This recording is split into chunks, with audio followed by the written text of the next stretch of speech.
Pues seguimos en la tarde de Huesca y bueno, y después de hablar con José Ignacio, ya saben, esa peregrinación que hace la diócesis de Huesca a Tierra Santa, vamos a hablar con el alcalde de la ciudad, que nos acompaña en esta tarde de lunes. Luis Felipe, muy buenas tardes. Hola, buenas tardes. ¿Qué tal? ¿Cómo está? Bueno, pues bien, de lunes y bien. Empezando la semana, finalizando año también, prácticamente. Sí, ya pues eso, terminando un año de gestión y bueno, pues un año decisivo porque son los presupuestos del 2023, año electoral y decisivo para la democracia y para las instituciones, y por lo tanto, pues bueno, es un final de año donde se concluye la gestión de todo un ejercicio, pero se plantean, digamos, las líneas más básicas para el 2023. Se termina este ejercicio prácticamente y como que quizá la legislatura, ahora ya empieza la campaña prácticamente electoral a partir de enero.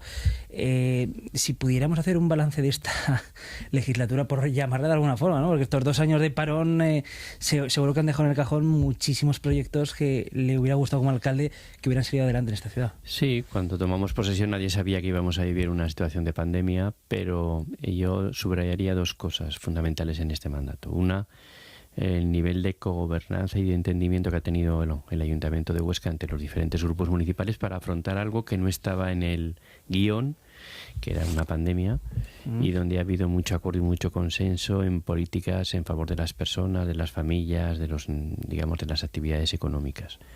Y en segundo lugar, pues bueno, fuimos capaces de destinar recursos importantes para salvar el tejido productivo de la ciudad de Huesca. Luego también el gobierno de Aragón y el gobierno de España han colaborado en esas líneas, pero fuimos de las primeras instituciones en dar esos primeros pasos. Y como lo digo, siempre con el apoyo y el consenso de todos los grupos políticos.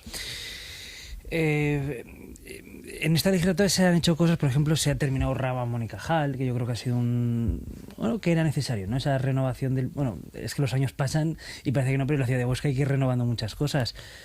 Aparte de Ramón y Cajal como una gran obra que se ha terminado en materia de urbanismo, ¿qué más se ha tocado en esta ciudad? Bueno, pues a veces se tocan cosas que no se ven, ¿no? Y uno de los temas importantes que ha marcado, yo diría, este mandato ha sido todo el tema relacionado, como decía antes, con el apoyo del Ayuntamiento al tejido productivo de la ciudad, a las empresas, a los autónomos, a las pequeñas empresas de Huesca, como consecuencia de haber vivido una pandemia. En segundo lugar, obras importantes como un nuevo perfil de ciudad con Ramón y Cajal, lo que era una carretera nacional por el centro de la ciudad, se ha convertido en un paseo de verdad, paseo Ramón y Cajal. Y luego un aspecto importante que es todo el tema relacionado con el agua, todas las inversiones y todo el trabajo que se está haciendo, porque acabamos el COVID, pero nos llega una situación también de crisis que es la sequía, y por lo tanto todo ese trabajo que se está haciendo para dotar a la ciudad de un abastecimiento suficiente, yo creo que también forma parte del legado de este mandato. Eso le iba a preguntar, alcalde, tenemos un problema muy serio. Yo creo que la gente no es consciente de la seriedad y gravedad del problema del agua. Sí, fuimos de los primeros ayuntamientos, yo diría, de Aragón, que tomamos decisiones en materia de ahorro de agua. Yo viví la sequía del 2005, viví con los compañeros de corporación y con el alcalde del Boj la dificultad que supuso quedarse casi sin agua. Los oyentes a veces y los telespectadores no recordarán que en 1995 estuvo a punto de evacuarse la ciudad de Sevilla por la sequía. Una ciudad no se puede, resolver con cubas de agua. Por lo tanto, es una cuestión de alarma nacional y es una cuestión de evacuación. Huesca en el 2005 se salvó por 15 días que llegó el agua de Valdabra porque Vadillo se quedó seco. Y con toda esa experiencia, pues yo, que viví aquel momento, comenzamos a tomar decisiones en el ayuntamiento de ahorro de agua y de sensibilización ya en agosto. Se decía, bueno, es previsible que llueva. Y sí, pero si no tiene llueve, que llover. Pero tiene que llover, efectivamente, y estamos en noviembre y el agua ha sido muy escasa.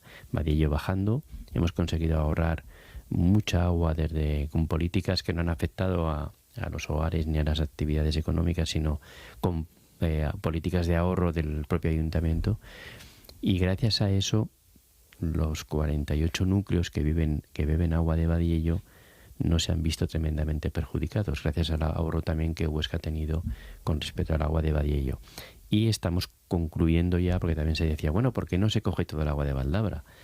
del Cinca. Bueno, pues Huesca tiene una captación de emergencia a raíz del 2005. Ahí hay que agradecer la solidaridad de Río Gordo del Alto Aragón con la ciudad, y también hay que agradecer la gestión que ha hecho de la reserva de caudales la Confederación Hidrográfica del Ebro en todo este tiempo. Pero Huesca tenía todo el agua de Valdabra, pero no el 100% de capacidad para potabilizar ese agua. Por lo tanto, no necesitábamos también un poquito de Badiello para cubrir ese porcentaje que nos faltaba.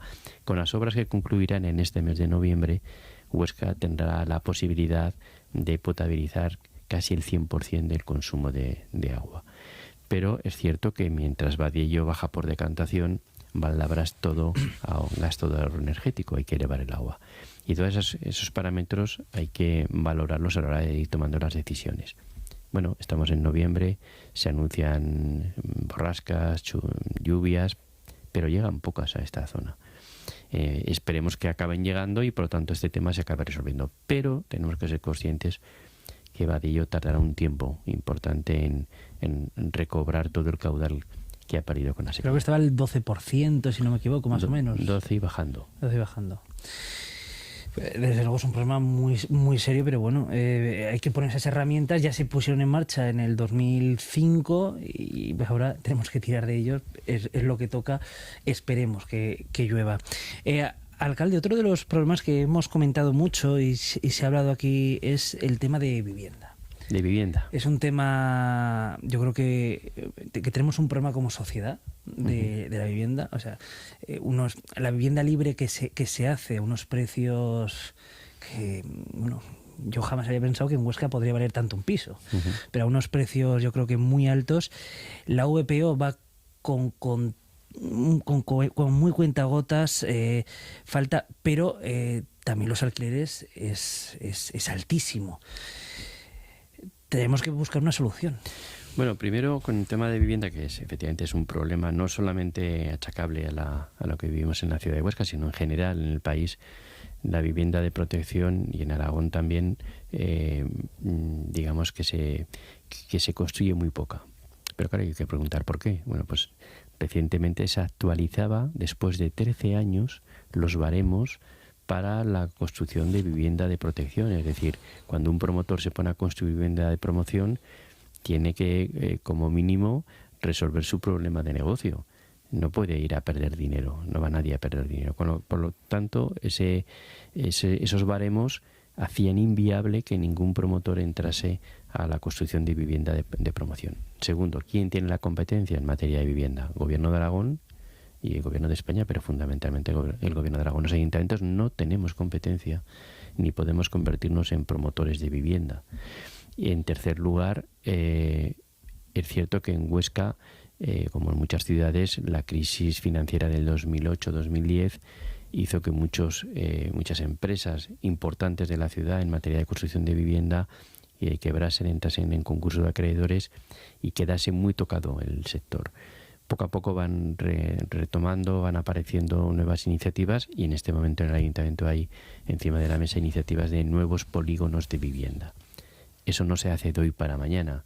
Y mientras, ¿qué ocurre? Pues ocurre que al haber escasez de viviendas, suben los precios tanto de alquileres como de compraventa de lo que se va haciendo.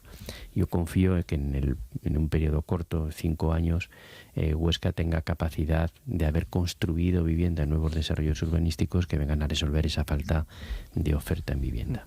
Y que al mismo tiempo... las harineras, por ejemplo. Harineras 1300, el polígono 5.2, el área 7, es decir, hay diferentes proyectos que se podrían poner en marcha. Pero luego también es importante que esa modificación de baremos haga que comience a ser atractiva para los promotores la construcción de vivienda de protección.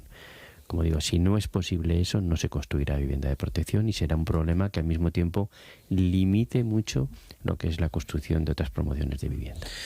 Dentro de la materia de vivienda en Huesca tenemos, por ejemplo, en la calle Calatayud hay un edificio vacío, entero, propia de Masari.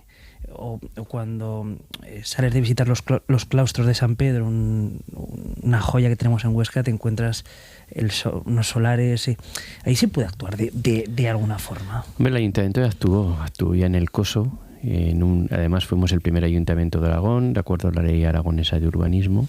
Actuamos con una expropiación a la propiedad por no cumplir una función social en la propiedad, y eso llegó hasta el Supremo. Es decir, cuando el ayuntamiento toma decisiones de intervenir en el sector, digamos, del suelo, en este caso amparado por la ley urbanística de Aragón, allí entras ya en un proceso largo que acaba en los tribunales, y por haber hecho bien las cosas el ayuntamiento lógicamente vio refrendada esa actuación de esa expropiación que se inició en el 2010 siendo alcalde yo, y se concluyó recientemente. Es decir, han sido muchos años de litigios en los juzgados. Por eso digo que ante situaciones de propiedades privadas, de juntas de propietarios que tienen estancados muchas veces por procesos judiciales, por concursos de acreedores, suelos importantes en el centro de la ciudad que se degradan y que obligan muchas veces al ayuntamiento a actuar de manera subsidiaria, es decir, que con la hucha general de todos los vecinos nos vemos obligados a derribar o a proponer medidas para evitar ruinas que puedan ser un peligro en las vías públicas. Eso al final acaba recayendo en la caja general de todos. Pero bueno, esa es una circunstancia que se da en Huesca y en todas las ciudades, pero cuando el ayuntamiento decide intervenir, como digo, es un proceso que tiene que estar muy bien hecho, porque las consecuencias por cualquier error o por cualquier fallo serían millonarias para la ciudad. Presupuestos del año que viene van a venir marcados por esa subida de luz, de combustibles y en general de todo. Una subida sin precedentes. Sí, bueno, pues ahí vamos a tener que hacer frente a un mayor gasto en costes energéticos del propio ayuntamiento, igual que en las familias lo tenemos que hacer en nuestras casas. Y luego, digamos, ya que es un presupuesto que se hace en un año complejo, porque es un año electoral, y normalmente cuando hay elecciones hay una parte que se gestiona de ese presupuesto, luego vienen las elecciones, luego toman posesión las nuevas corporaciones y te pones ya en septiembre o más. Es decir, es un presupuesto que tiene sus dificultades, ¿no?, de ejecución. Pero ese presupuesto va a marcar, digamos, compromisos que se venían arrastrando a lo largo del mandato y compromisos que se pondrán también encima de la mesa este año. Por ejemplo, lo que es la construcción del centro de emergencias, cuartel de policía local y bomberos nuevo, en lo que es cuestiones que afectan a Martínez de Velasco, con ese proceso de remodelación que va a ser tan importante como lo ha sido Ramón y Cajal. Es el mismo escenario, es una carretera nacional que atraviesa el centro de la ciudad y que hay que convertirlo en una avenida urbana y no en una carretera nacional, en este caso concreto Martínez de Velasco, con mucha más superficie y lógicamente con mucha más posible inversión en ese espacio. Y luego todo lo que tiene que ver, que eso también lógicamente va a marcar este presupuesto, lo que es la complementación en los compromisos de fondos europeos que el Ayuntamiento de Huesca haya recibido. Más de 7 millones de euros significa que es una cantidad importante que llega de Europa para proyectos de ciudad, pero que la ciudad tiene que complementar en una cuantía en sus presupuestos. Y eso va a ser un poco el perfil del presupuesto del 2023. Has hablado, alcalde, de Martínez de Velasco. ¿Cómo será el futuro de Martínez de Velasco? Pues va a ser un poco el futuro que también quieran los vecinos, ¿no? Y yo creo que allí se ha abierto ya un proceso de participación ciudadana con los propios vecinos del barrio, con la Asociación de Vecinos de la Encarnación. Se abre un proceso ya inminente con el Consejo de las Niñas y los Niños de Huesca y también con Huesca Más Inclusiva. Es decir, será un espacio donde haya habido participación ciudadana, participación además donde se haga un espacio muy accesible y donde se tenga en cuenta muchas veces a los que en muchas ocasiones utilizan los espacios públicos, los espacios libres, y se les tiene poco en cuenta, ¿no? Porque hablo desde los niños, los mayores, las personas con movilidad reducida, y se espera que sea un espacio como lo ha sido Ramón y Cajal, que permita, que no suponga inconvenientes a la actividad productiva y comercial del propio entorno, es decir, que tenga espacios de aparcamientos, que resuelva de alguna manera a través de un aparcamiento subterráneo la demanda de aparcamientos que hay en un espacio donde tenemos un hospital y zonas deportivas importantes, y donde también se cuide el medio ambiente y esa masa, digamos, verde que tiene Martínez de Velasco, que es muy importante, luego acompañado también, lógicamente, de elementos de movilidad o de nueva movilidad para la ciudad. Corréjame si me equivoco, en Martínez de Velasco no sé si cambiará, de momento hay un problema, es ese aparcamiento del hospital, se come una parte de lo que podrían ser los 2 carriles, no sé si con esto cambiaría. No, lo que está previsto es que haya un aparcamiento subterráneo, precisamente ¿Qué liberaría eso? Cerca del hospital, y por lo tanto dé cabida a esa rotación de las personas que utilizamos ese importante centro sanitario, y dé también respuesta, porque cerca del hospital están zonas deportivas, el Palacio de los Deportes. Ya se resolvió todo el tema del aparcamiento en el Alcoraz, cuando el Huesca subió a primera, está en segunda, y solo hay que ver cuando hay partido la afluencia de tráfico y de vehículos que se gestionan en esos espacios. Bueno, pues tiene que complementar todo ese espacio. Luego también Martínez Velasco son bloques de mucha altura, y Huesca es una ciudad, una característica general de toda la ciudad, de mucho parque móvil. Y por lo tanto, en cada casa hay más de un vehículo. Somos muy cómodos en Huesca, ¿eh? Hay más de un vehículo, y bueno, y hay una cultura también del vehículo que poco a poco va perdiendo, digamos, importancia en favor de lo que es la peatonalización o la movilidad en bicicleta. Se están construyendo ya carriles bici por más de 4 kilómetros. Luego hay otro proyecto europeo también de nuevos carriles ciclables en torno a albercas y caminos que tiene la ciudad, y luego hay un corredor ciclable hacia un centro deportivo y un centro de formación como es el IES Pirámide. Muy cerquita de Martínez de Velasco tenemos a ambos lados prácticamente 2 polígonos industriales. ¿El futuro de esos polígonos pasa por la desaparición y construcción de viviendas y traslado a otras partes? En un principio se contempló que esos polígonos fuesen a precario, por lo tanto ahí al final se acabase construyendo equipamientos y vivienda, y la plataforma logística industrial pudiera albergar una parte de la actividad empresarial que se desarrolla ahí. Luego se entendió que eso no era viable, vino la crisis, como decía, del 2010, todo se ralentizó mucho, cambiaron perspectivas. Yo creo que hay que seguir trabajando en adecuación de los espacios industriales de la ciudad, y eso requiere de una atención. Ahí hay negocios vinculados al automóvil, talleres y diferentes negocios que yo creo que a un corto o medio plazo no se irán de ahí. Es decir, será la propia actividad, a veces económica, o los propios desarrollos o nuevos espacios los que hagan que determinados negocios se vayan moviendo.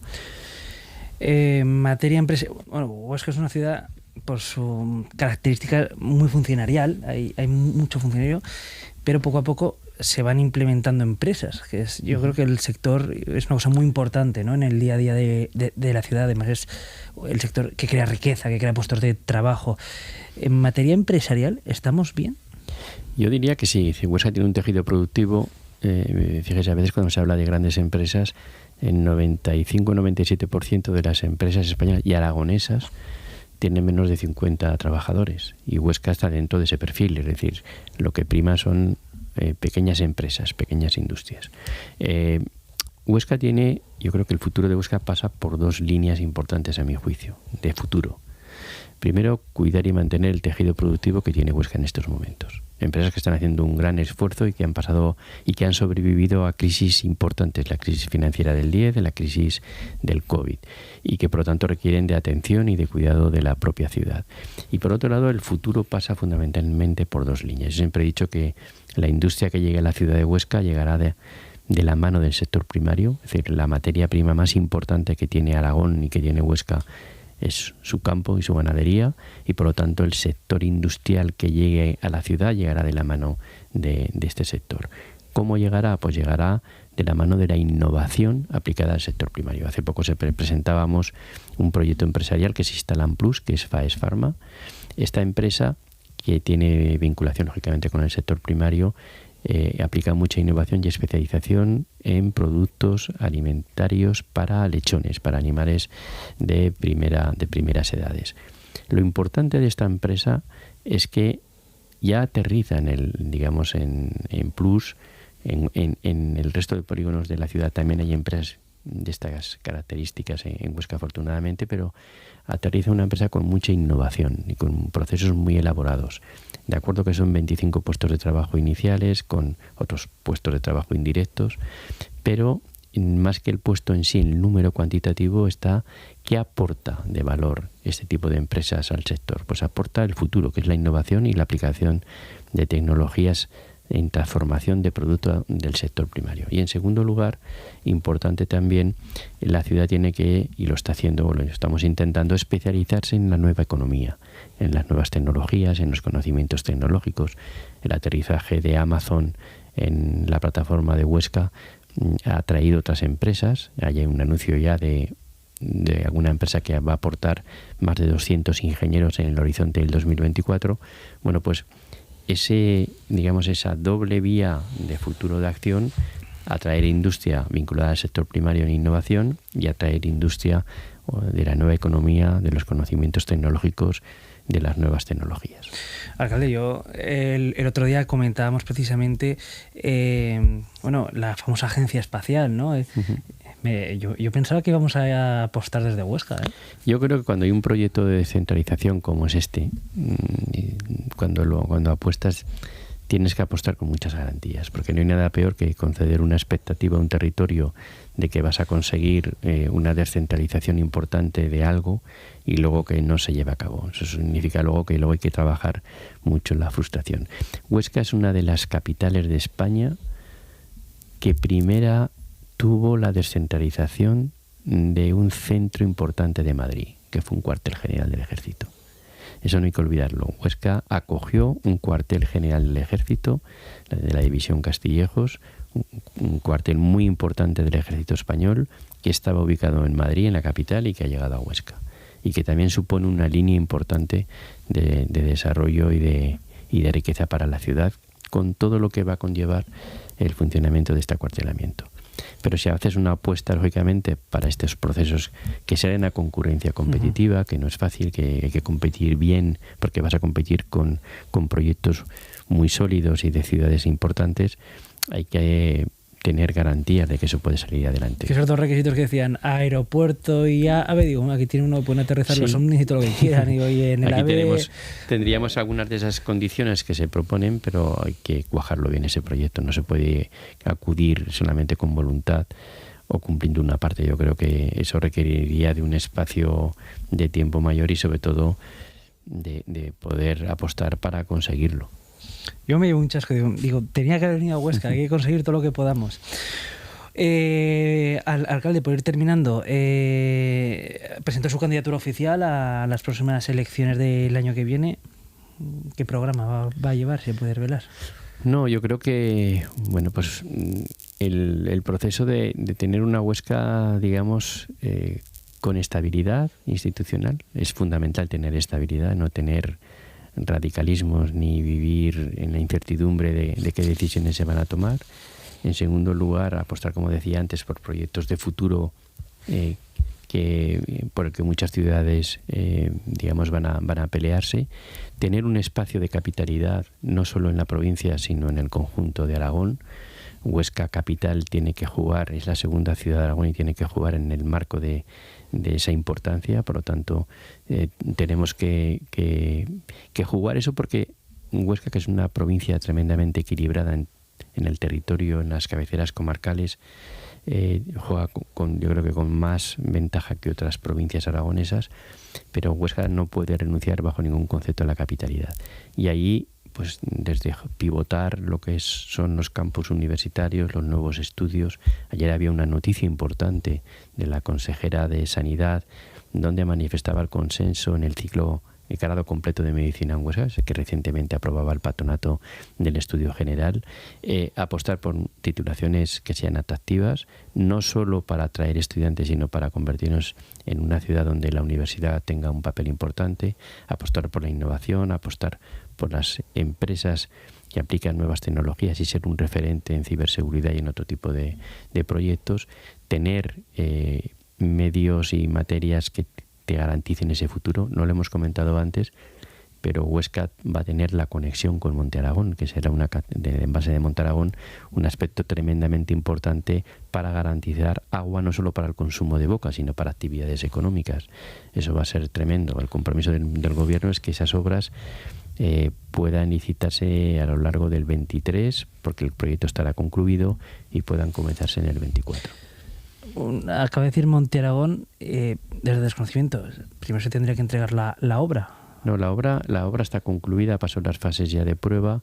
Lo que sí que se consiguió hace poco más de año y medio, a través de una videoconferencia que yo mantuve con el secretario de Estado, Hugo Morán, y con la entonces delegada, hoy ministra, Pilar Alegría, es arrancar el compromiso al gobierno, y así fue, de que se iba a actualizar el proyecto de traída de agua, se iban a actualizar también los estudios de impacto, y una vez ese proyecto que está elaborando Aquaes, que está a punto de concluirse, sacarlo a licitación para la traída de agua a Huesca. Eso es importante. El embalse en sí se construyó con un interés de Estado y era darle agua de boca a una capital de provincia. Eso lo repito muchas veces. Aunque tenga también una parte de ese embalse que vaya a regadío, lo fundamental de la función por la que se construye ese embalse es como fuente de captación de agua a la capital de Huesca. Bueno, creo que Tiert, Bellestar, Monflorite beben actualmente de ahí, si no me equivoco. Bueno, de la red, digamos, de las captaciones de Huesca beben 17 municipios en la provincia y 48 núcleos de esos municipios, entre ellos también los municipios que acaba de comentar. Y, lógicamente, la traída de Monte Aragón va a significar no solo para la capital una garantía, sino también para otros municipios del entorno. Por cierto, y con esto ya termino, se estaban cambiando las tuberías ahora mismo, de ese proceso desde Vadillo, ¿no? Me parece que se está haciendo ahora. El Ayuntamiento ha hecho inversiones de más de 700.000 euros en digamos, acondicionamientos de la traída. Son infraestructuras que tienen más de 60, algunas 100 años. Ya Hubo tocaba que impermeabilizar el canal de la Almunia recientemente. Es decir, el Ayuntamiento ha ido haciendo trabajos importantes para evitar que haya pérdidas de ese bien preciado que es el agua, porque las tuberías están envejecidas y, lógicamente, deterioradas. Ese es un trabajo importante. Uh-huh. Pero el punto que supondrá conseguir el agua de Monte Aragón será una garantía de futuro muy importante para Huesca. ¿Los próximos rivales políticos, se sabe algo de los demás partidos políticos? No, y yo he conocido algún candidato o candidata como Silvia Mellado, que fue una excelente concejala en el Ayuntamiento de Huesca el pasado mandato, una mujer brillante en la gestión, con discurso político y mucho sentido común, que se presenta como candidata de Verdes EQ. Hemos conocido recientemente el candidato de Podemos, a Guillermo Boix, que en este momento es concejal del Ayuntamiento de Huesca. Y Chunta Sonia Lastroy. Sonia Lastroy parece ser que es la candidata de Chunta Aragonesista. El PAR todavía no tiene candidato, el Partido Popular no tiene candidato, Ciudadanos no tiene candidato. Bueno, habrá que ser un poco a la espera, pero... No sé si se acuerdan que son en mayo las elecciones, es un pequeño dato, sí, que a veces... Yo creo que cada partido, digamos, ordena los tiempos, ¿no? Según considera, hay que ser muy respetuoso con eso, pero bueno, cada uno, como digo, tiene la posibilidad de proponer sus candidatos antes. La propuesta de un candidato con tiempo significa que esa formación política tiene más estabilidad, entre otras cosas. Pues, alcalde de Huesca, Luis Felipe, muchísimas gracias por habernos acompañado, haber hablado un poco de todo. Oye, yo le voy a invitar a que venga y vayamos hablando ahora cuando pase la Navidad. Por cierto, encendido de luces navideños, como aquel que dice. Sí, habrá encendido de luces, intentaremos que sean las luces de bajo consumo energético. La ciudad tiene que estar iluminada, el comercio necesita iluminación navideña, hay que crear ambiente navideño y tenemos que sopesarlo también con las posibilidades de ahorro de energía, que, como decíamos antes, es un coste muy importante para la ciudad. Bueno, pues cuando pasen las Navidades le vuelvo a invitar a que venga y ya pues encaminemos la recta final de este curso político. Muchas gracias, a ustedes. Señores espectadores de Alto Aragón Televisión, hasta aquí el programa de hoy. Regresamos mañana a las 7 de la tarde, como cada día, con la tertulia de los martes, aquí a Alto Aragón Televisión y Radio. No se lo pierdan. Hasta mañana. Adiós.